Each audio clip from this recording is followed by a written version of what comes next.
Patawarin mo ako. Hindi ko sinasadya na mahalin si Kayla. Sana naman ay maintindihan mo, Salve. Paano mo nagawa ito sa akin? Ibinigay ko ang lahat sa'yo. Ako'y naniwala na dalisay ang iyong pag-ibig. Ngunit ngayon, sasabihin mo sa aking mahal mo si Kayla? Ano bang pagkakamali ko? Wala kang nagawang mali. Ako ang nagkamali. Kaya ako nandito ngayon para humingi ng tawad sa iyo. Sana naman naiintindihan mo. Hindi madaling turuan ang puso. At wala akong magawa para pigilan ang aking nadarama para kay Kayla. Pakiusap, huwag mo kong iwan. Sapagkat hindi kakayanin ng aking damdamin nang mawala ka at mapunta sa iba. Ikamamatay ko kung bibiguin mo ko. Nagmamakaawa ang puso ko, mahal ko. Huwag mo namang gawin ito sa akin. Ako ay patawarin mo, Salve. Pero hindi ko na kayang itago pa sa iyo ang lahat. Kaya naman sana maintindihan mo na wala nang patutunguhan pa ang ating relasyon. Hindi ko ibig na ikaw ay saktan. Ngunit ito ang aking nakikitang paraan para makalaya sa iyo. Hindi kita mapapatawad. Kaya pakiusap, umalis ka na! Halos lahat ng babae ay masaya bago ikasal at pagkatapos makasal sa taong mahal nila. Lahat ng paghahanda ay gagawin nila sa kagustuhan nilang maging maganda at maayos ang kasal.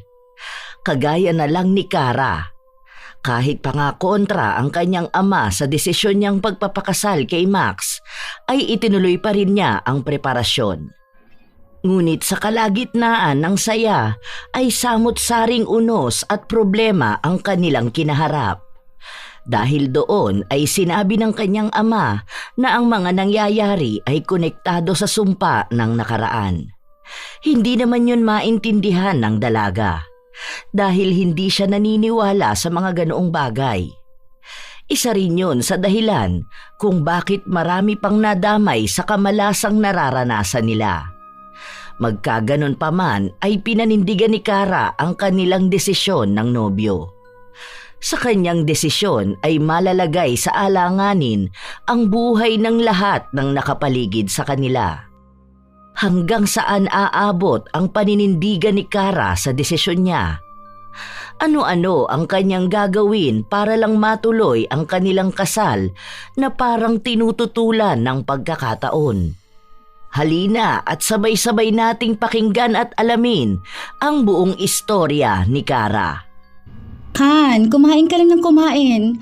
Ako ang taya ngayon dahil nakuha ko na ang 13th month pay ko. Salamat, Han. Pero hindi ako papayag na ikaw ang magbabayad. Ako ang nag-iya sa'yo rito. Kaya ako ang taya.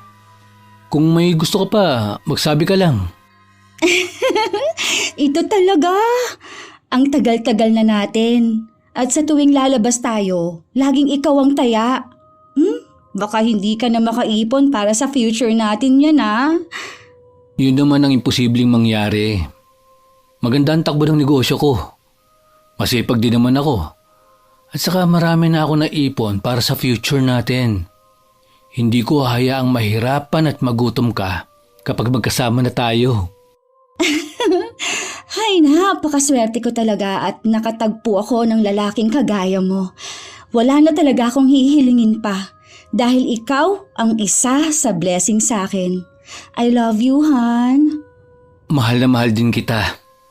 Kaya sana tanggapin mo ang regalo kong ito. Ano to? Pinapakaba mo naman ako eh. Ano bang laman ng kahon? Buksan mo na lang, Han.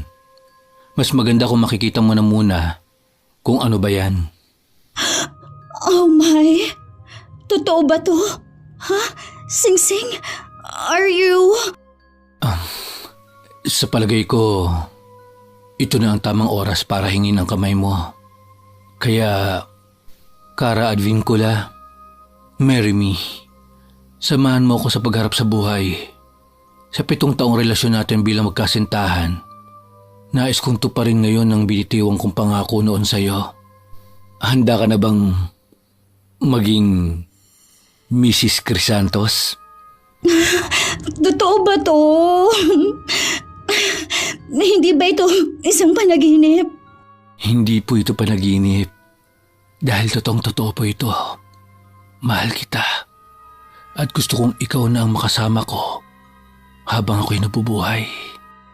Walang pagsidlan ang sayang nararamdaman ni Kara ng mga oras na yon. Kaya walang sali-salitang tumayo siya at niyakap ang nobyong mahal na mahal. Sa kinilos niyang yon ay batid na ni Max ang sagot ng nobyang sinisinta. Nang gabing yon ay masaya nilang ipinagdiwang ang kanilang engagement. Plinano na rin nilang ipaalam yon sa kani-kanilang pamilya. Kinabukasan, maagang gumising si Kara para sabihin ang magandang balita sa ama. Ngunit hindi tulad ng kanyang inaasahan ang naging reaksyon nito. Good morning, Papa! Nagluto na po ako ng almusal. Nagprito po ako ng daing na bangus, sinangag at saka soup. Maupo ka na po. Aba, anong okasyon at himalang maaga kang bumangon at nagluto ka pa? May hihilingin ka na naman ba sa akin? Nako, sinasabi ko na nga ba, ganito lagi ang ginagawa mo kapag may gusto ka. Ano ba yon? Basta kaya ko, ibibigay ko. Grabe ka naman sa akin, Papa. Ganun ba ako klase ng anak? Maglalambing lang pag may kailangan? Ano palang ibig mong sabihin nito? Imposible na isipan mo lang. Anak kita. Kaya alam kong may hidden agenda ka. Sige na, sabihin mo na. Siguraduhin mo lang na matutuwa ako. Si Papa talaga. Pero sigurado akong matutuwa kayo sa ibabalita ko. Papa, magpapakasal na po kami ni Max. Magiging bride na ako. Ang saya po, di ba? Imagine, 7 taon na kami at finally, ikakasal na at magkakaroon na ng mga anak. Pa, ano nangyari? Hindi po ba kayo masaya para sa akin? Hindi ka pwede magpakasal. Naiintindihan mo ba ako? Bawal kayong magpakasal. Ano pong ibig ninyong sabihin hindi pwede? Pa, mahal namin ang isa't isa. Kung iniisip niyo po na pababayaan kita, hindi ko po yun gagawin. Tsaka, boto naman po kayo noon kay Max ah. Meron po ba kayong hindi pinagkakasunduan? Hindi ko po kasi inakala na ganyan ang sasabihin ninyo. Basta, hindi kayo pwede magpakasal. Kung talagang mahal niyo ang isa't isa, di magsama na lang kayo. Basta bawal kayong ikasal. Dahil sa oras na mangyari yun, parang humukay ka na rin ng sarili mong libingan. Huwag mo nang gayahin ang iyong ina na mas piniling maikasal sa akin kahit alam niya ang mangyayari. Basta, huwag niyong ituloy ang balak niyo. Pa, sa aksidente po namatay si Mama. Hanggang ngayon ba naman sinisisi niyo pa rin ang sarili mo sa nangyari? Ha? Pa naman? Kahit sabihin ko pa sa iyo ang dahilan, alam ko hindi mo maiintindihan. Pero ito ang itatak mo sa isipan mo. Lahat ng ikinasal sa ating pamilya na babae, namamatay sa mismong araw ng kasal nila. Kaya hindi ka pwede magpakasal. Naiiyak na lang na naibaba ni Kara ang kutsara at tinidor na hawak. Habang ang kanyang ama naman ay tumayo na lang at nagtungo palabas ng bahay. Naiwang luhaan at naguguluhan ang dalaga. Sapagkat sa tagal ng relasyon nila ng kanyang nobyo ay hindi kailanman nagpakita ang kanyang ama ng pagkadisgusto kay Max. Tumayo na lang siya at hindi na niya itinuloy ang pagkain. Nag-ayos na siya at pumasok sa trabaho nang hindi man lang sila ulit nagtagpong mag-ama. Bakit ba kanina ka pa nakasimangot? Simula nang sunduin kita kanina nagkakahaba-haba na ang uso mo. Hindi ka rin naimik. May nangyari ba? Si Papa kasi hindi ko siya maintindihan kung bakit ayaw niya tayong magpakasal. Pero ayos lang sa kanya na magsama tayo. Parang ang pangit pakinggan pero yun talagang sinabi niya. Baka naman nabigla lang. Huwag ka na malungkot. Mamaya, sorpresahin natin siya. Bibili ako ng paborito niyang cake, alak at lechong manok. Sigurado ako na nagulat lang siya sa binalita mo.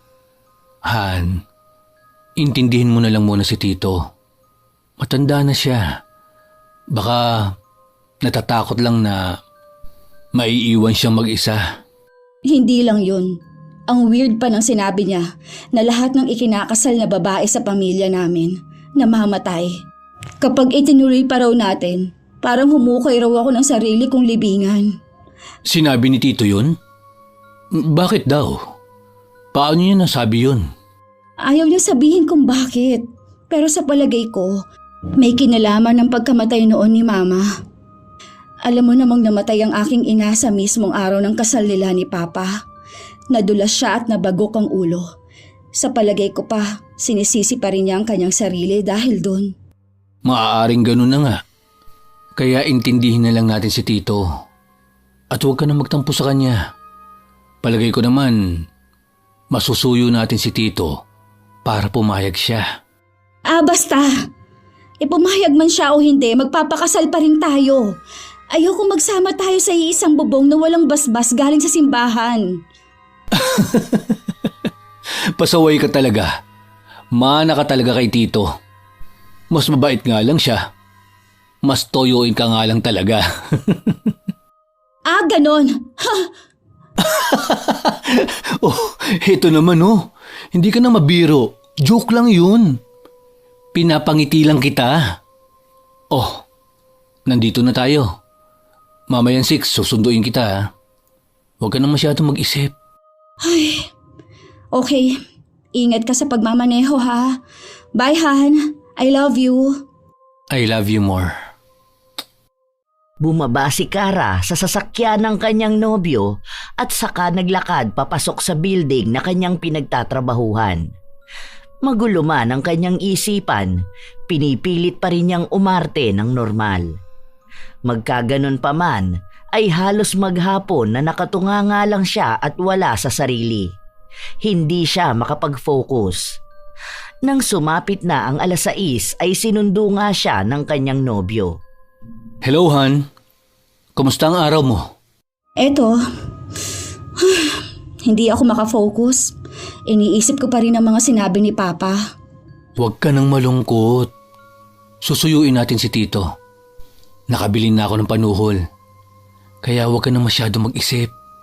Hindi natin siya susukuan, Han.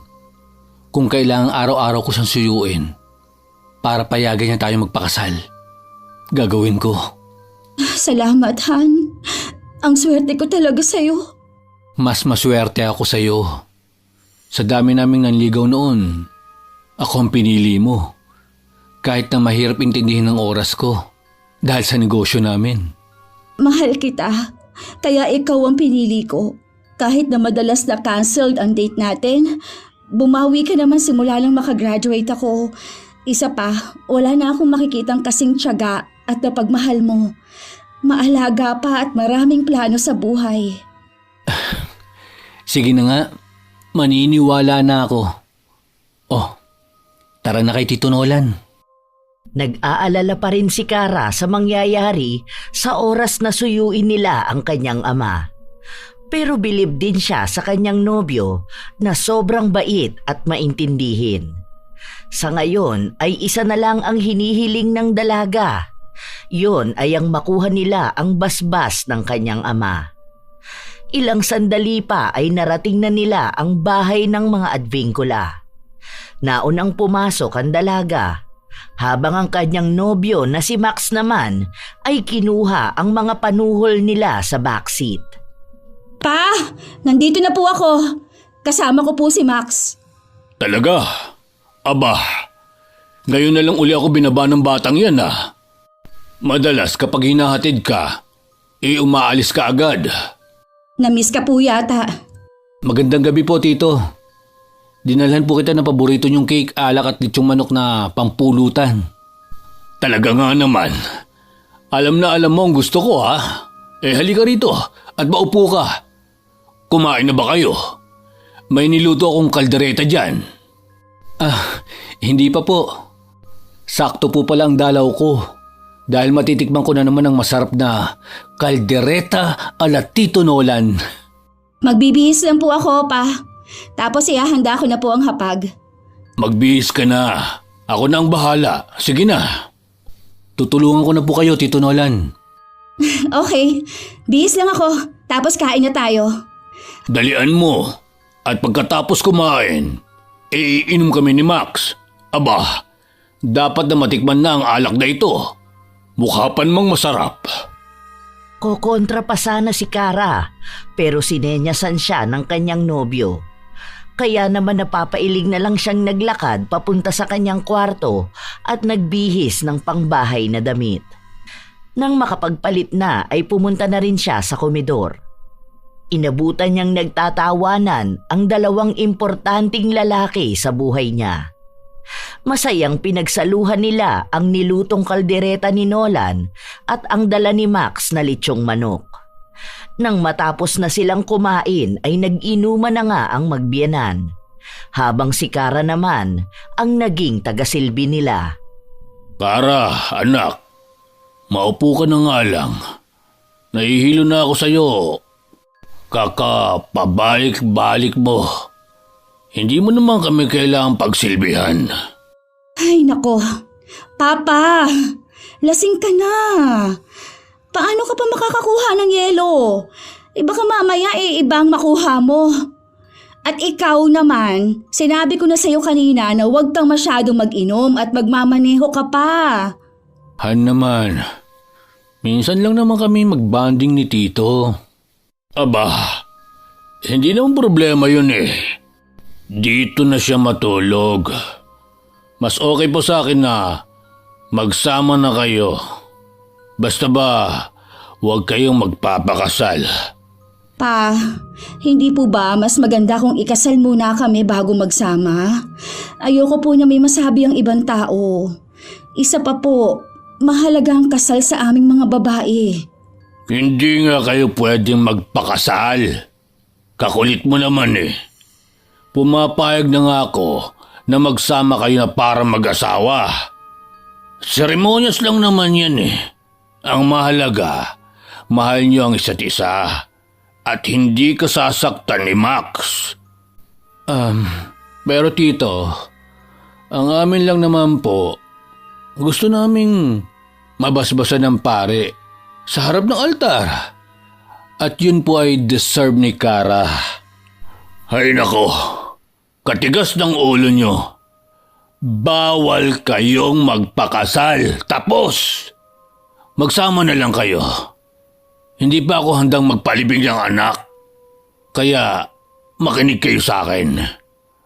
Pa, ano po ba talaga ang totoong dahilan? Gusto po kitang intindihin. Pero paano ko maiintindihan kung hindi mo pa po nasasabi sa akin kung ano ba talaga ang dahilan? Gusto niyo ba talagang malaman? Maniniwala ba kayo kapag sinabi ko? Please pa, ano po ba talaga ang dahilan ng hindi ninyo pagpayag na maikasal kami ni Max? Dahil may sumpa ang pamilya natin. Isinumpa tayo na lahat ng magpapakasal sa pamilya mamamatay pagkatapos ba ikasal. Sumpa na walang lunas. Sumpa na ako ang nagdala kahit na matagal na yun. Nakadikit pa rin sa atin ang bigat ng sumpa ng nakaraan. Pa naman sumpa. Pa, hindi po totoo yun. Nasa isip lang natin ang ganong mga bagay. Likha lang yun ang ating imahinasyon. Wala pong sumpa, Papa. Bakit? Han, tama na. Alam ko na magkaiba tayo ni Tito ng paniniwala. Pero sa palagay ko, hindi naman nagsisinungaling si Tito. Ang mabuti pa, tanungin na lang natin siya bukas. Kapag gising na siya at hindi na lasing. Pero, nagtutulog-tulugan lang yan si Papa, okay? Pa! Gising! Yuyug-yugin na sana ni Kara ang kanyang ama, pero pinigilan siya ni Max, kaya napabuntong hininga na lang siya. Nagpatulong na lang ang dalaga sa nobyo na dalhin ng kanyang ama sa silid nito. Pagkatapos nun ay niligpit na niya ang pinag-inuman ng mga ito. Hindi man sang-ayon ng ama na magpakasal sila, ay buo pa rin ang desisyon niyang ituloy ang kanilang kasal. Lumipas pa ang mga araw. Naging abala na si Kara sa paghahanda ng kasal nila ni Max. Kinumpleto na rin niya ang mga abay, maging ang mga ninong at ninang. Han, okay na bang listahan mo? Magpapagawa na ako ng invitation. Kahit pa nga 1 buwan pa bago ang kasal, ayoko magahol sa oras ang mga kukunin natin. Mabuti ng handa ang lahat. Siyempre naman, ako pa ba? Alam mo na gusto kong organize at planned ang lahat. Ayoko ng palpak, lalo na at minsan lang sa buhay ng isang babae ang ikasal. Kasal? Talagang itutuloy niyo? Hindi niyo ba naiintindihan ang sinasabi ko? Pa, nandito ka na po pala. Sagutin niyo ang tanong ko. Talaga bang susuwayin mo ako, Kara? Humihingi po ako ng pasensya, Tito Nolan. Pero mahal po namin ang isa't isa. Kaya naman po gagawin namin ang nararapat. Ayaw po namin magkasala sa mata ng Diyos. Kara, magsalita ka. I'm sorry, Papa. Pero ito po talaga ang gusto ko. Dito ako magiging masaya. Panindigan mo yung sinabi mo. Matapos sabihin ang mga katagang yon, ay naglakad ng mabilis papasok sa kanyang silid si Nolan. Hindi dahil sa galit siya sa anak, kundi iniiwasan niyang makita ng dalaga ang luhang pilit na pinipigilan. Nasasaktan siyang makita na nahihirapan si Kara, lalo na at alam niya sa kanyang sarili na siya ang nagdulot nun. Kaya naman, sinimulan na niyang humingi ng tulong sa kanyang pamilya na nasa probinsya para mahanapan ng lunas ang sumpang binitawan ng taong kanyang nasaktan. Ngunit sa mahigit 1 linggong paghahanap ay wala siyang napala. Kaya naman, nakabuo siya ng isang desisyon. Pa, bakit bihis na bihis kayo? Nakalabas ba ang malaking bag niyo? Saan po kayo pupunta? Galit ka pa rin po ba sa akin hanggang ngayon, Pa? Hindi ako galit sa'yo. Saan mo naman ako ang ideya na yan? Uuwi lang ako sa probinsya natin para silipin ang ancestral house. Baka kasi hindi nililinis ng caretaker. Ang dami pa namang alaala ng bahay na yon. Bakit naman po biglaan? Nakapag-leave sana ako para masamahan ko kayo. Naalala ko lang. Malapit na rin kasi ang anniversary namin ng mama mo. Isa pa, alam kong abala kayo ni Max. Huwag mo na akong intindihin. Ang tanda-tanda ko na eh. Kailan naman po ba ang balik ninyo? Magtatagal po ba kayo sa Ilocos? Baka naman... Sandali lang ako roon. Baka 1 linggo lang. Huwag ka na nga mag-alala. Pero 3 linggo na lang po kasal na namin ni Max. Baka nandito na ako nun. Sabi ko naman sa'yo, 1 linggo lang ako. Sige po, Papa. Ihatid ko na lang po kayo sa terminal. Hindi. Kaya ko na to. Isa pa, nakausap ko ng kapitbahay nating taxi driver. Siya na ang maghahatid sa akin. Mag-iingat po kayo, Papa. Tawagan niyo po ako kaagad kapag nakarating na po kayo sa ancestral house. Oo na. Ay sige na. At baka hinihintay na ako ng maghahatid sa akin. Sa pagtalikod ni Nolan ay hindi pa rin maalis sa isip ni Kara na hindi sang-ayon ito sa kanyang pagpapakasal. Pero ipinagkibit-balikat na lang niya ang desisyon ng ama na magbakasyon. Lingid sa kanyang kaalaman ay uuwi ng probinsya ang ama para sa kanya. Hahanap ito ng paraan para matigil ang sumpa at makapamuhay siya ng normal kasama ang mahal niya. Isa sa naisip ng ama ay ang paghahanap sa pamilya ng pinagmulan ng sumpa. Tao po!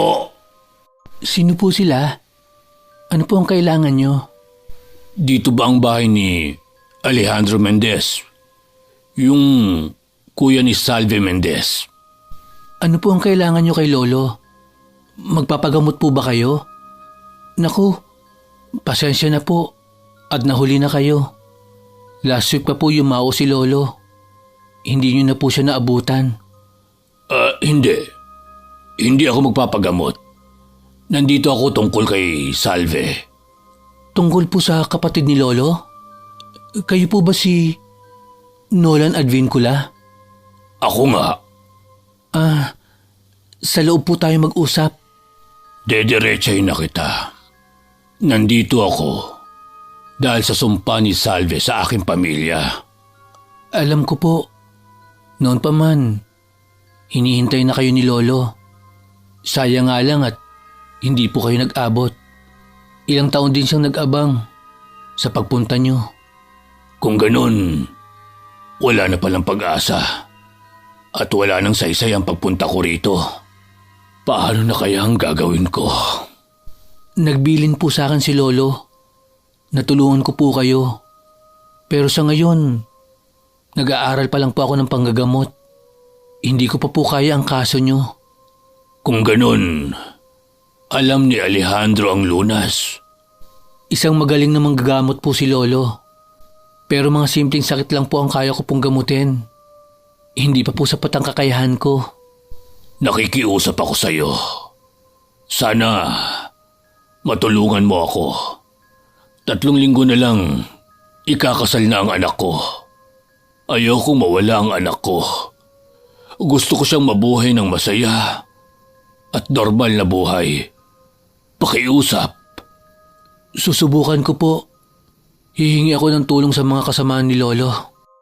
Dahil doon ay nagkaroon ng pag-asa si Nolan. Bagamat batid niyang hindi magiging madali ito, ay umaasa siyang matatapos niyang masolusyonan ang problemang kinakaharap. Samantala, sa Maynila naman ay abala si Kara sa pag-finalize ng kanyang wedding gown.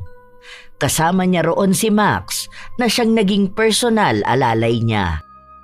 Han, isukat mo ba ang gown mo? Para kung may gusto kang ipabago, may ayos nila. Sus, hindi na kailangan. Tiwala naman ako sa kanila. Gusto ko lang makita kung nakuha ba nila ang nasa sketch na ibinigay ko. Well, tara na pala sa loob. Sabay na pumasok sa loob ng isang butik ang magkasintahan. Sinalubong naman sila kaagad ng mga staff. Bumati lang ang dalawa at sinabi ang kanilang pakay.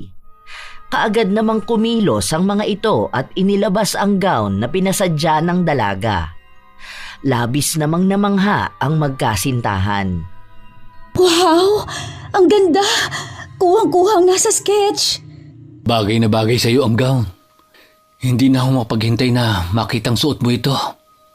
Paniguradong mas lalong lilitaw ang ganda mo. Han, sagutin ko lang ito. Tumatawag ang pinsan ko. Si May? Yung isa sa abay? Yes. Baka may importanteng sasabihin. Lumayo ng bahagya si Max bago sinagot ang tawag. Masaya pa siya nung una, pero isang masamang balita pala ang hatid ng tawag na yon. Malungkot na nakipag-usap naman ang binata sa magulang ni May. Ikinuwento sa kanya ng mga ito ang nangyari. Matapos ang usapan at naibaba na ang tawag ay bumalik na siya sa tabi ng kanyang nobya. Han, Ayos ka lang ba? Kanina ka pa tahimik ka. Simula nung tumawag si May, wala ka ng imik. May nangyari ba? May nangyari kay May kanina. Ha? Bakit? Ano nangyari kay May? Papunta raw sana sa pinagpatahian niya ng damit pang-abay. Pero bago pa man siya makarating sa pupuntahan, nabangga ng truck ang taxi na sinasakyan niya. Oh my gosh! Kumusta na siya? Ano, ayos lang bang lagay niya? Nasa ospital pa sila, tita. Sa ngayon, pilit na ginagamot ng mga doktor ang pinsan ko. Buhay naman siya, pero walang kasiguraduhan. Ayon kay tita, kinausap na sila ng maraming operasyon ang kailangang gawin kay May.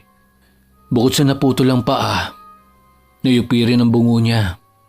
Kaya 50-50 chance kung makakaligtas siya. Kawawa naman.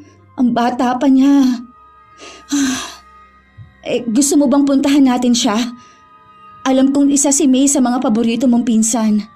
Pero kailangan mo rin magpahinga. Baka mamaya magkasakit ka. Isa pa, ayoko munang ma-stress ka at mag-isip pa ng sobra. Abala ka na nga sa pag-aayos ng ating kasal eh. Sige, bukas na lang tayo pumunta sa ospital. Pagkatapos ng trabaho ko. Sanang next time natin. Sa bahay na. Darating kasi ngayon ang mga order ko na pang souvenir natin sa kasal. Sa pag-uwi ni Kara at Max sa bahay ng mga Advincula ay isa na namang pangyayari ang gigimbal sa kanila. Nagkalat ang mga pulis at maging ang mga tsismosa sa katabi nilang bahay. Sapagkat ang kapitbahay ng mga ito na pamilya ng taxi driver ay pinagpapatay ng mga hindi pa nakikilalang suspect. Dahil doon ay nakadama ng takot ang dalaga, lalo na at wala siyang kasama ng 1 linggo sa kanilang bahay. Hindi rin naman niya nais na obligahin ng kanyang nobyo na samahan siya. Ngunit naramdaman naman ni Max ang bagay na yon dahil nabanggit na sa kanya ng nobya na umuwi ng probinsya ang ama nito. Kaya nagpresenta siyang samahan muna sa bahay ang dalaga habang hindi pa nakakabalik ang ama nito. 1, 2...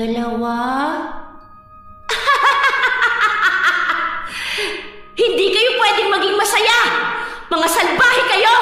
Salbahe! Papatayin ko kayo! Papatayin ko kayong lahat! Ikaw, isusunod na kita!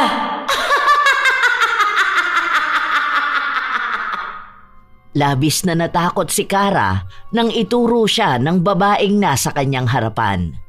Titig na titig ito sa kanya. Punong-puno ng galit ang mga mata. Tatanungin pa lang sana niya ito tungkol sa kanyang pangalan nang bigla na lang unti-unting naaagnas ang mukha ng babae. Pero ang mas ikinatakot niya ay ang pag-e-echo ng malakas na tawa nito sa kanyang tenga. Napapikit si Kara. Pero sandali lang yon dahil may naramdaman siyang gumagapang sa kanyang pisngi kaya muli niyang idinilat ang kanyang mga mata. Ngunit lubha niyang pinagsisihan yon dahil bumulaga sa kanyang harapan ang naaagnas na mukha ng babae. Lumayo ka sa akin! Layo! Han, anong nangyayari? Babae! Naagnas! Shh, tahan na. Kumalma ka na, Han. Nananaginip ka lang. Kumalma ka muna. Tapos ikwento mo sa akin ng malinaw. Sandali. At kukuhanan kita ng tubig. Wag! Dito ka lang. Huwag mo akong iwan. Natatakot ako. Baka mamaya biglang bumalik yung babae. Natatakot ako sa kanya. O sige. Dito lang ako. Ikwento mo sa akin ang nangyari. May isang babae, parang nasa teens pa lang siya. Tapos, para siyang nababaliw. Sumisigaw, umiiyak, tumatawa. Galit na galit siya. Idinuro niya ako. Bigla na lang, naagnas yung mukha niya. at yung buong katawan niya. Tapos lumapit siya sa akin. Doon na ako nagising. Huwag ka nang matakot. Panaginip lang yon. Hindi totoo. Yumakap ng mahigpit si Kara kay Max. Yumakap naman ito pabalik. Habang sina Nolan at Silva naman ay pilit na naghahanap ng kasagutan para mapawalang bisa ang sumpang binitawan ng isang malakas na mangkukulam. Palpak pa rin. Pakiusap. Huwag kang susuko. Handa akong magbayad ng kahit magkano. Basta matanggal lang ang sumpa. Hindi ko po kailangan ng pera. Ginagawa ko lang po ito dahil sa bilin sa akin ni Lolo Alejandro. Pasensya ka na. Ayos lang po yun. Pero sa tingin ko po, may kulang sa mga nabasa kong paraan para po mabaklas ang sumpang binitiwan ng aking Lola Salve. Nagpapakita pa rin po ba siya sa iyo sa panaginip? Oo. At natatakot ako sa mga ipinapahiwatig niya.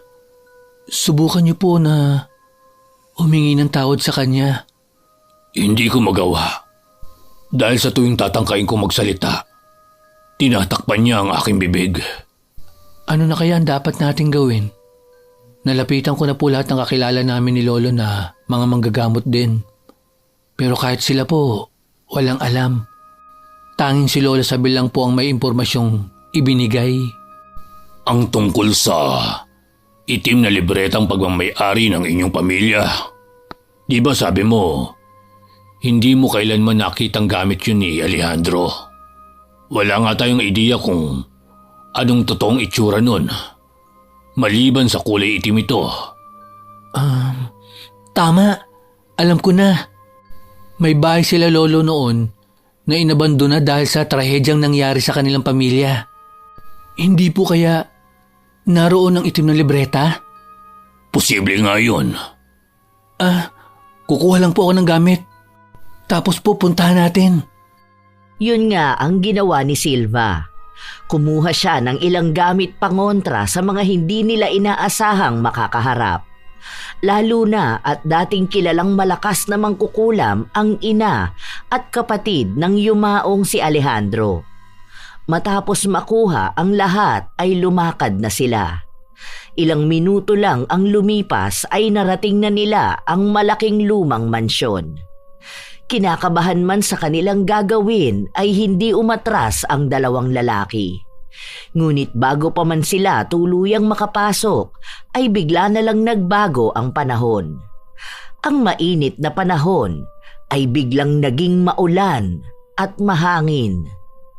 Sa lakas ng hangin ay nagtumbahan ang mga puno sa kanilang daraanan. Dahil doon ay umatras na muna sila at muling bumalik sa bahay ni Silva.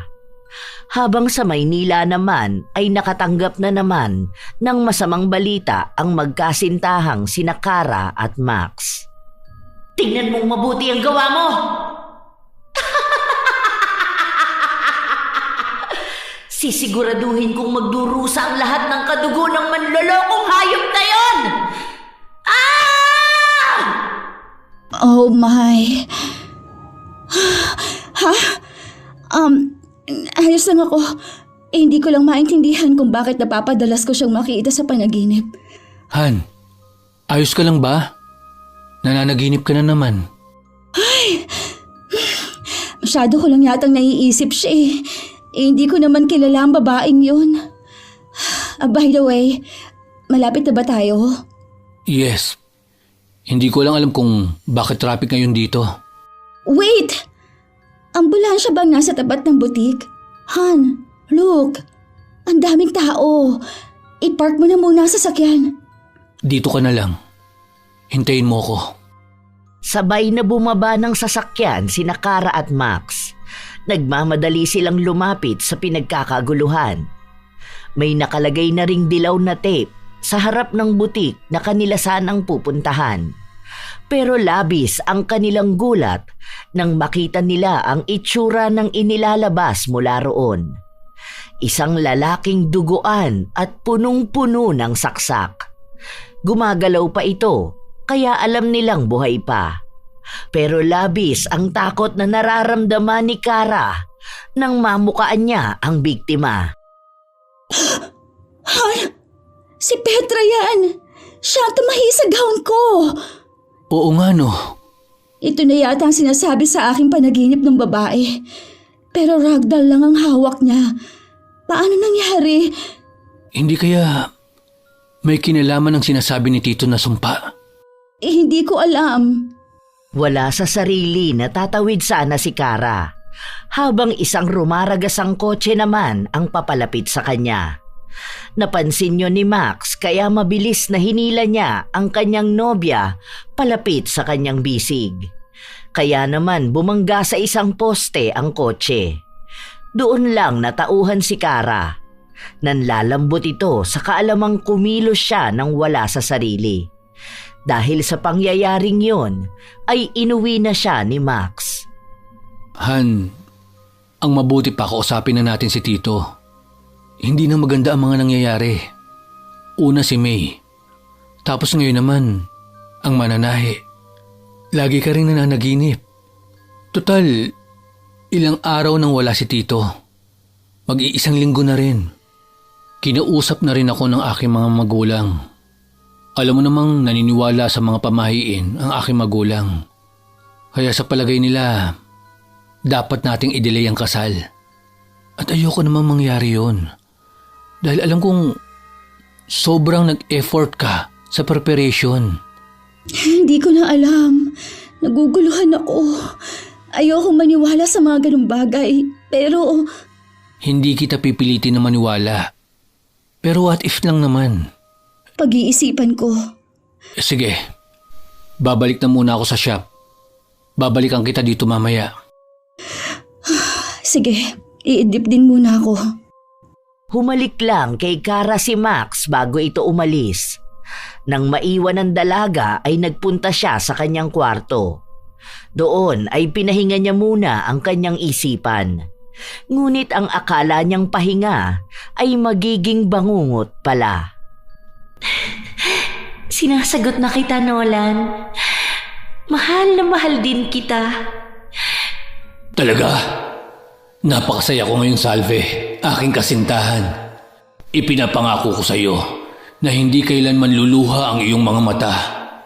At tuway gabayan tayo ng tadhana para ang ating pagmamahalan ay panghabang buhay na. Ako naman ay labis na nagpapasalamat at dumating ka sa aking buhay. Dalangin kong maikasal sa iyo. Nagyakapan ang dalawa, habang si Kara ay naguguluhan naman. Para ba siyang nanonood ng isang palabas sa telebisyon? Hindi niya maintindihan ang nangyayari. Ang natatandaan niya ay nahiga lang siya sa kanyang kama at natulog. Sinubukan niyang kuskusin ang kanyang mga mata. Ngunit matapos niyang gawin yun ay naiba lang ang senaryo. Napunta naman siya sa isang bahay na hindi siya pamilyar.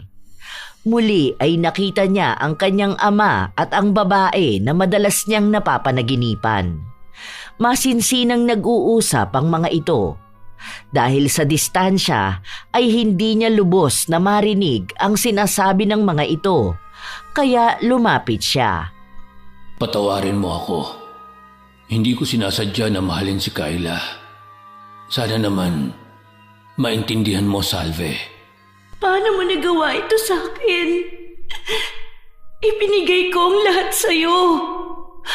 Ako'y naniwala na dalisay ang iyong pag-ibig. Ngunit ngayon, sasabihin mo sa aking mahal mo si Kayla? Ano bang pagkakamali ko? Wala kang nagawang mali. Ako ang nagkamali. Kaya ako nandito ngayon para humingi sa iyo ng tawad. Sana naman maintindihan mo. Hindi madaling turuan ng puso. At wala akong magawa para pigilan ang aking nadarama para kay Kayla. Pakiusap, huwag mo kong iwan. Sapagkat hindi kakayanin ng aking damdamin nang mawala ka at mapunta sa iba. Ikamamatay ko kung bibiguin mo ko. Nagmamakaawa ang puso ko, mahal ko. Huwag mo namang gawin ito sa akin. Ako ay patawarin mo, Salve. Pero hindi ko na kayang itago pa sa iyo ang lahat. Kaya naman sana, maintindihan mo na wala nang patutunguhan pa ang ating relasyon. Hindi ko ibig na ikaw ay saktan. Ngunit ito lang ang aking nakikitang paraan para makalaya sa iyo. Hindi kita mapapatawad. Kaya pakiusap, umalis ka na! Nakayuko si Nolan na umalis sa bahay ni Salve. Habang ang dalagang sugatan ang puso ay nagtungo naman sa kanyang kwarto. Kasabay ng pagsara ng pinto ni Salve ay siyang paggising naman ni Kara sa kanyang panaginip. Humihingal na napaisip siya. Malinaw na malinaw sa kanya ang ipinapakita nito, kaya naman tinawagan niya ang kanyang ama. Ang mabuti pa, tawagan ko na lang si Papa. Hello, anak. Napatawag ka. May nangyari ba dyan habang wala ako? Pa, wala naman po. May gusto lang po akong itanong. Tungkol saan? Tungkol kay Salve. Paano mo nakilala si Salve? Wala naman akong sinasabi sa'yo tungkol sa kanya. Lagi ko siyang napapanaginipan. At kanina, nakita ko kayo sa panaginip. Naging nobya mo siya, tapos nagbago ang senaryo. Nakikipaghiwalay ka naman sa kanya dahil kay Mama. Alam mo na pala. Sa palagay ko, panahon na rin na malaman mo ang totoo. Kulang ang panaginip mo. Dahil matapos na maghiwalay kami ni Salve, nabaliw siya. Kahit saan kami magpunta ng mama mo, sinusundan niya kami at ginugulo.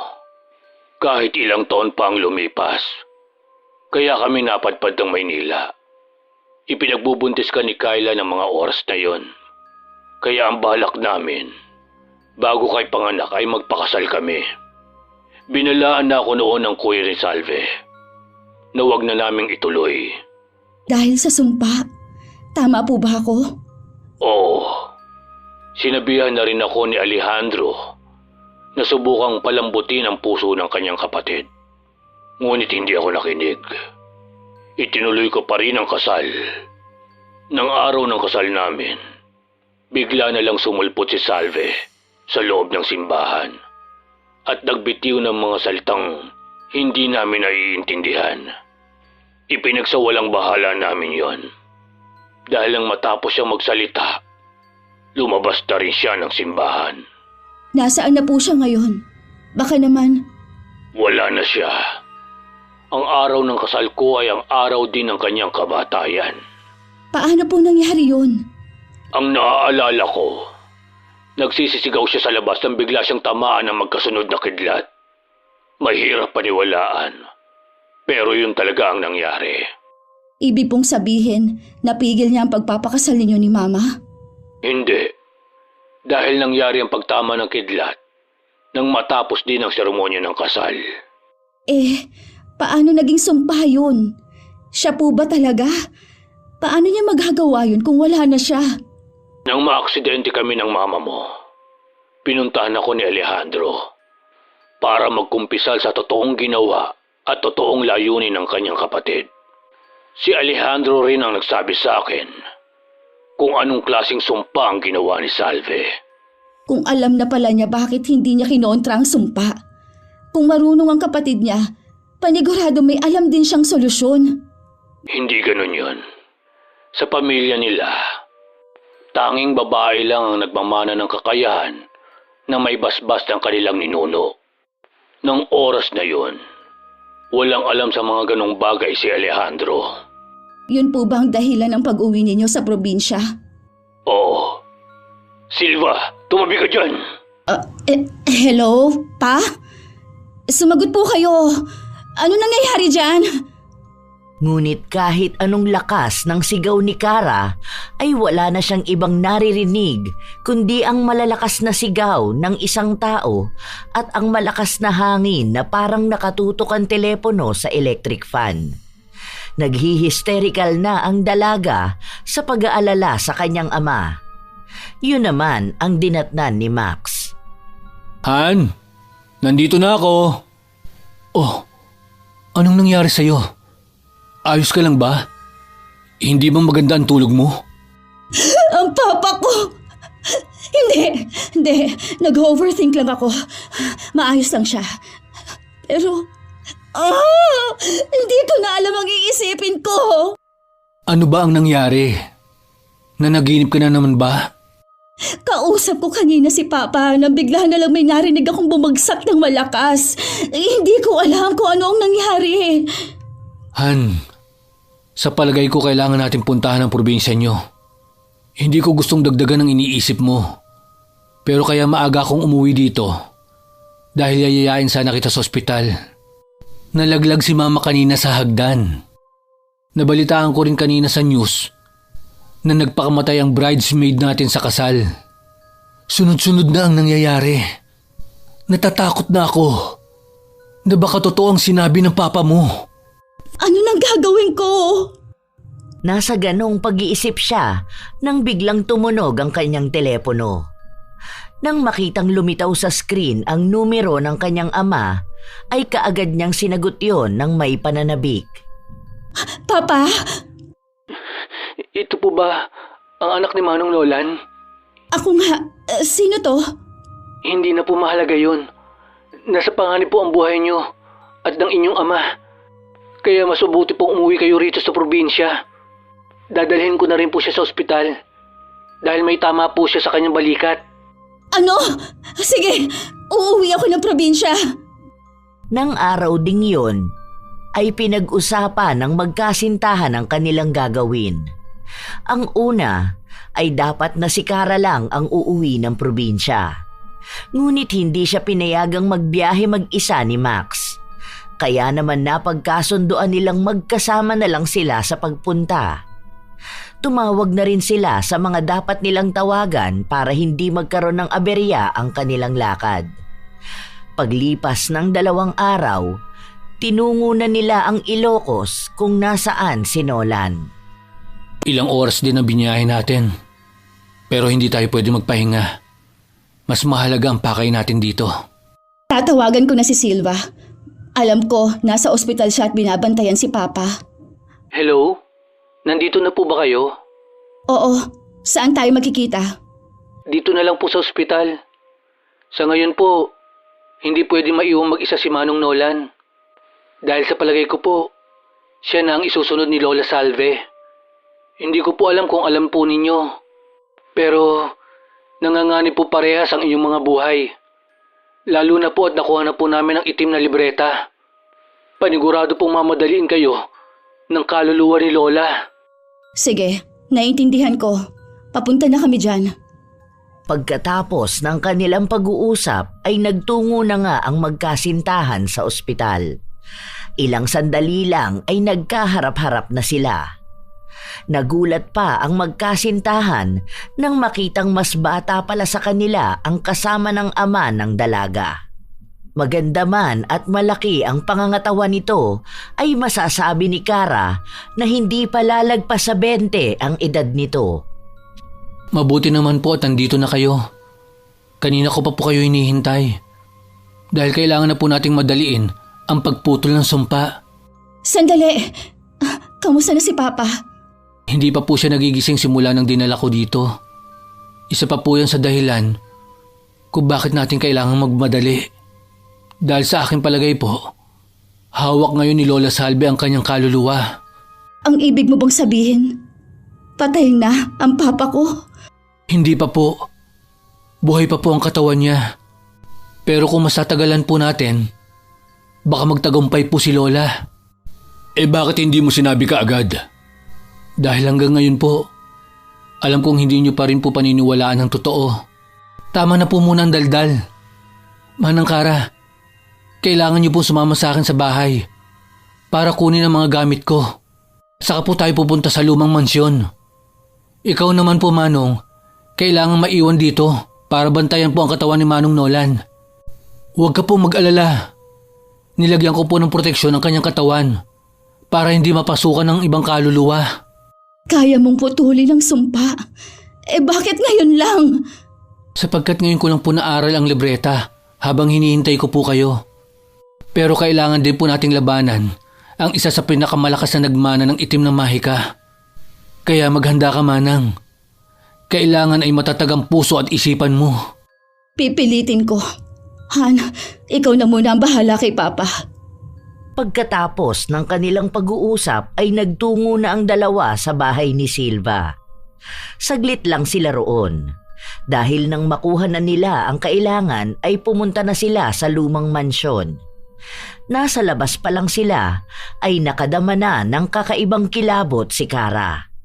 Hindi lang dahil sa itsura nun, kundi sa hanging dumadampi sa kanyang balat na parabang itinutulak siya palayo. Pero nawala yon nang may isuot na medalyon sa kanya si Silva. Manang, isuot mo po ang kwintas na ito. Para saan to? Proteksyon mo po yan para hindi kanya makontrol. Makapangyarihan po si Lola Salve. Kahit sa batang edad, pulido niya nang nagagamit ang itim na mahika. Tama na po ang kwentuhan. Kailangan na po natin pumasok. Kailangan po nating mahanap ang pinaglalagyan ng binhi ng sumpa. May ideya ka ba kung ano ang itsura nun? Ayon sa libreta, ay isa yung kahon na siya naglalaman ng kanyang marka. Pero hindi ko alam kung ano ang itsura nun. Pero tiwala ako na makikita natin ang bagay na yun.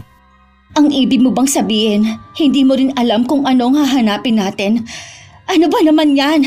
Akala ko pa naman ay hindi na tayo mahihirapan pang hanapin yun. Totoong baguhan lang ako. Pero hindi naman niya siguro ako sasaktan dahil magkadugo kami. Isa pa, alam kong hindi naman talaga siya masama. Nasaktan, oo. Pero hindi siya likas na masama. Huwag kang mag-alala, Manang. Dahil hindi tayo aalis dito nang hindi natin nahahanap ang sisidlan ng binhi. Kung ganon, tayo na. Para matapos na to. Labis na ang hirap na naranasan ng pamilya ko dahil sa sumpa ng lola mo. Naglakad sila ng sabay papasok sa lumang mansyon. Ngunit pagkapasok pa lang nila ay parang gusto nang tumakbo palabas ni Kara. Sapagkat may kakaibang bigat at amoy siyang nasasagap. Nang marating nila ang sala, ay doon naalala ng dalaga ang kanyang panaginip. Wala sa loob na naglakad siya papalapit sa isang pintuang nakakandado. Ang silid na pinasukan noon ni Salve na sa kanyang palagay ay ang silid nito. May problema po ba? Itong silid na ito. Sa pagkakatanda ko, dito pumasok si Salve nang iwanan siya ni Papa. Kung tama ang hinala ko, itong silid ni Salve. Nandito kaya ang hinahanap natin. Ano sa tingin mo? Sana tama ako. Sige, at buksan natin. Baka nandito na nga ang hinahanap natin. Tumabi ka muna. At nasa akin ang susi ng padlock. Pero nais ko rin magbigay ng babala. Tibayan mo ang loob mo. Nararamdaman ko kasi ang takot at pananabik mo na nagtatalo. Sige, handa na ako. Kailangan kong gawin ito para sa future ko at sa buhay ni Papa. Isa pa, wala na akong pagpipilian. Binuksan ni Silva ang dating silid ni Salve. Nagulat sila nang makitang napakalinis noon at may mga kandila pang nakabukas. Tila ba pinaghahandaan ang kanilang pagpunta roon. Nabaling ang tingin nila sa isang parte ng silid. May isang babae roon na nakasuot ng itim na Filipiniana na saya. Wala sa loob na napahawak si Kara sa braso ng binatang si Silva. At mas lalo siyang nahindik nang bigla itong humarap at nginitian sila nito ng pagkalaki-laki. Mabuti naman at nakarating na kayo. Kanina pa ako naghihintay sa inyo. Bagamat nakakainip, mukhang sulit naman ang aking paghahanda. Kuya Alejandro, siya ba ang iyong kasintahan? Abay, tila wala akong kaalam-alam na meron ka na palang sinisinta. Hindi ako si Alejandro. Apo na niya ako. Ikaw po ba si Lola Salve? Sa inyo po ibinase ang aking pangalan. Apo? Ngunit Tila kahapon lang ay ganyan pa ang wangis ng aking nakatatandang kapatid. Mukhang napasarap ang aking tulog kung kaya hindi ko napansin ang takbo ng oras. Magkaganon pa man ay nasisiguro ko na ubos na ang lahi ng taksil na lalaki. Mukhang nagkakamali po kayo dahil ako ay anak ni Nolan at Vincula. Alam kong may nagawang mali sa inyo ang aking ama. Nandito ako para sana humingi ng tawad sa nagawa nila ni Mama. Isa pa, wala naman akong kinalaman sa kung ano man ang naging hidwaan niyo noon. Sa tingin mo ba ay hindi ko alam? Ako'y nakikipaglaro lang sa inyo. Alam ko naman ang inyong pakay. Pero hindi ninyo basta makukuha ang binhi. Dahil hindi ako makakapayag na sumaya ang mga taong nanakit sa aking damdamin. Kaya humanda kayo! Kasunod nun ay ang pagyanig ng sahig. Sinundan pa ng malakas na paghampas ng hangin na parabang sila'y pinapatumba. Ngunit maagap si Silva. May ibinato siyang abo sa gawin ni Salve. Dahil doon ay tumigil ang pagyanig at paghampas ng hangin. Ngunit dahil din doon ay mas nagalit ang kanilang kaharap. Lapastangan! Akala ba ninyo ay matatalo ninyo ako ng ganun lang? Ako ba'y inyong pinatatawa? Mga hangal! Lola Salve, nakikiusap po ako sa inyo. Patawarin niyo na sila. Ayokong ikulong kayo. Dahil kahit hindi ko pa po kayo nakakasama, alam kong mabuti ang inyong puso. Sana naman kahit yun lang ang maalala ninyo. Hindi kayo masama. Ayaw niyo nakakasakit ng ibang tao. Akala mo ba makukuha mo siya sa ganyan? Ilang buhay na ang nailagay sa panganib. Ang iba'y binawian pa ng buhay. Sa tingin mo ba pakikinggan ka niya, Silva? Matapang ka rin katulad ng iyong ina. Pero kinapos ka sa talino na meron si Kayla. Binibini, mukhang wala ng aral na natututunan ng henerasyon mo.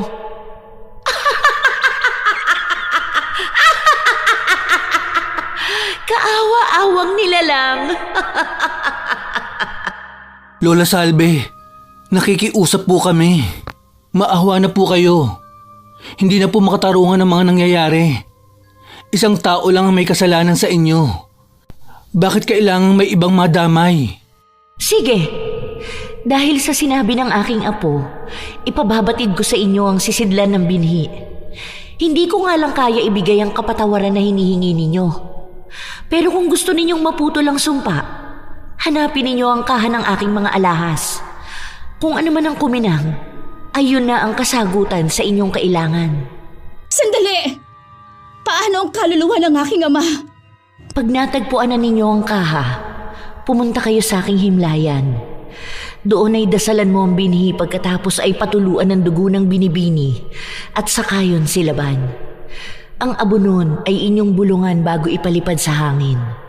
Ngunit kayo rin ay maging handa sapagkat hindi madali ang gagawin ninyo. Totoo po ba ito? Hindi ako likas na masama. Ang aking puso ay nasaktan lang. Alam kong nawala ako sa aking sarili nung ako ay nabubuhay. Nais ko na ring makalaya sa nakaraan. Kaya sana ay maisagawa niyo yun ng maayos. Dahil kaakibat ng pagpapalaya ay maaaring maging habang panahong kulungan namin. Kaya sana ay hindi kayo magkamali. Maraming salamat. Ilang beses na akong dumalaw sa iyong panaginip. Ngunit mukhang mahina ang iyong pag-iisip.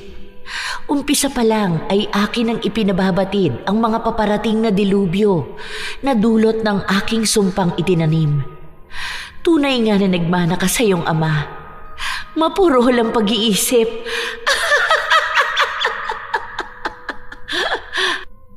Matapos sabihin yun ay bigla na lang naglaho na parang bula si Salve. Hindi naman makapaniwala ang dalawa na madali lang pala ang solusyon. Hindi na rin pala kailangan ng libreta dahil mali ang kanilang hinala. Ang kailangan lang pala ay patak ng dugo ng isang babae na may dugo ni Nolan. Nang matauhan sila ay sakalang sila nagsimulang maghanap. Lahat ng tokador ay kinalkal na nila. Halos ibaligtad na rin nila ang buong kwarto, pero hindi pa rin nila mahanap. Dala ng pagod ay walang pakundangang ibinagsak ni Kara ang kanyang katawan sa kama. Sa kanyang pagbagsak ay may matigas na tumama sa kanyang likuran. Aray! Ano yung matigas dito sa bandang unan? Magdahan-dahan ka po. Isa-isang inangat ni Kara ang mga unan at doon ay natagpuan na niya ang kanilang hinahanap. Silva! Nahanap ko na! Ito na yata ang sinasabi ni Salve. Patingin nga po. Inabot naman ng dalaga ang kaha kay Silva. Unang tingin pa lang ay alam na kaagad ng binata na yon ang kanilang hinahanap. Dahil na rin sa pangalang nakaukit sa ibabaw ng kaha. Binuksan niya yon at tumambad sa kanya ang larawan ni Salve at Nolan. Kasama rin sa loob ang 2 gintong singsing na may batong kulay asul. Pero hindi niya tinangkang kuhanin ang mga yon, sapagkat napansin niya kaagad ang mga nakaukit na dasal sa paligid ng lalagyan. Ito na nga po. Halika na po. Kailangan na po nating isagawa ang ritual ng pagpapalaya. Ayon po sa akin nabasa, dapat ba isagawa po yun bago ang araw ng kabilugan ng buwan? Dahil kung hindi po, mahuhuli na tayo para kay Manong Nolan. Ginawa nga nila ang lahat ng mga sinabi ni Salve. Ngunit ang akala nilang madali ay mahirap at mapanganib pala. Isa na roon ang paghahanap sa himlayan ni Salve dahil hindi nila inakalang nasa tuktok pala yon ng bundok. Bukod pa ron ay kilala ang lugar na yon sa probinsya na may mga ahas.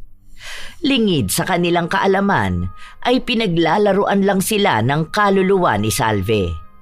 Alam na alam ng kaluluwa na hindi nila matatapos ang itinakdang oras at ikamamatay yon ng lalaking nanakit at bumigo rito. Kaya nang mapasok na ng 200 patungo sa himlayan, ay wala silang ibang naririnig sa paligid kundi mga tunog na nililikha ng mga ahas. Natatakot at kinakabahan namang pinunayon ni Kara. Wala ka bang napapansin? Simula nang pumasok tayo sa mapunong lugar na to, pakiramdam ko may mga nakatingin sa kung saan. May naririnig din akong his. Sa palagay ko, ahas lang ang naririnig mo. Normal yon. Lalo na at gubat ang dadaanan natin papunta sa tuktok ng bundok. Natural! Nagpapatawa ka ba? Bakit hindi mo... May kung anong... Hindi na natapos pa ni Kara ang kanyang sasabihin nang bigla na lang may pumulupot sa kanyang paa. Kaya naman napasigaw siya ng malakas. Pero mas kinabahan si Silva nang makitang isang makamandag na ahas pala ang nasa paa ng dalaga. Kaya naman sinabihan niya ito. Kahit anong mangyari, huwag kang gagalaw. Makamandag ang ahas na nakapulupot sa paa mo. Anong gagawin ko? Sa pagkakaalam ko, takot sila sa apoy. Pasuin mo na kaagad. Humihigpit na ang kapit niya. Yun nga ang ginawa ni Silva. Nang mapansin na ng binata na lumuwag na ang pagkakapulupot nito, ay hinila niya yon at inihagis sa malayo. Doon lang nakahinga ng maluwag si Kara. Dala ng takot, ay malalaki ang naging hakbang nila palayo roon. Magdidilim na rin nang marating nila ang tuktok. Pagdating pa lang doon ay hindi na sila nagpahinga pa. Sinimulan na nila ang ritual. Umabot din ng mahigit 1 oras bago sila natapos. Pero nang akala nilang ayos na ang lahat ay biglang yumanig ang lupa. Umiihip din ng malakas ang hangin. Dahilan para mailipad ang mga abon na dapat sana ay kanila pang bubulungan bago isaboy. Kasunod nun ay ang paglitaw muli ni Salve sa kanilang harapan. Kung akala ninyong magtatagumpay na kayo, isa yung pagkakamali. Dahil sa ginawa nyo, makakalaya na ako sa mansyon. Mas magagawa ko na ang aking nais. Mga inutil kayo! Naniwala kami sa'yo. Bakit pati ako niloko mo, Lola Salve? Wala akong pakialam sa nararamdaman mo o nino man. Pero salamat. Dahil sa inyo, magagawa ko na ang lahat. Hindi kami papayag! At ano naman ang magagawa nyo? Makapangyarihan akong mangkukulam. Ano naman ang magiging laban ng isang baguhang albularyo at isang walang alam sa mahika? Wala, di ba? Yun ang akala mo. Totoong baguhan lang ako. Pero marami na ako natutunan kay Lolo Alejandro. Kaya lalaban kami. Naglabas ng isang itim na bote si Silva at nagsimulang umusal ng dasal. Ngunit ngumisi lang si Salve at nag-usal din ng mga salitang ito lang at ang apo ang nakakaintindi. Kasunod nun ay ang biglang buhos ng ulan na may kasamang mga kidlat na tumatama malapit kila Kara. Natatakot namang nagpunta ang dalaga sa likod ni Silva. Kasabay ng isang kidlat na muntik nang tumusta kina Kara at Silva ay siya namang biglang pagkulubot ng itsura ni Salve. Naguguluhang huminto ang kaluluwa sa kanyang inuusal. Hindi! Anong nangyayari sa akin? Anong ginawa mo? Unti-unti ka nang nangihina. Ibig sabihin, tumalab ang sumpa ko sa'yo. Kahit ikaw ay kaluluwa na. Ano ang ibig mong sabihin, Silva? Isinumpa ko ang kaluluwa niya. Ang lahat ng kanyang kapangyarihan bilang mangkukulam ay mawawala. At unti-unti siyang wawasakin ito kapag pinilit pa niyang gamitin. Hindi mo ako mapapasuko ng ganun lang!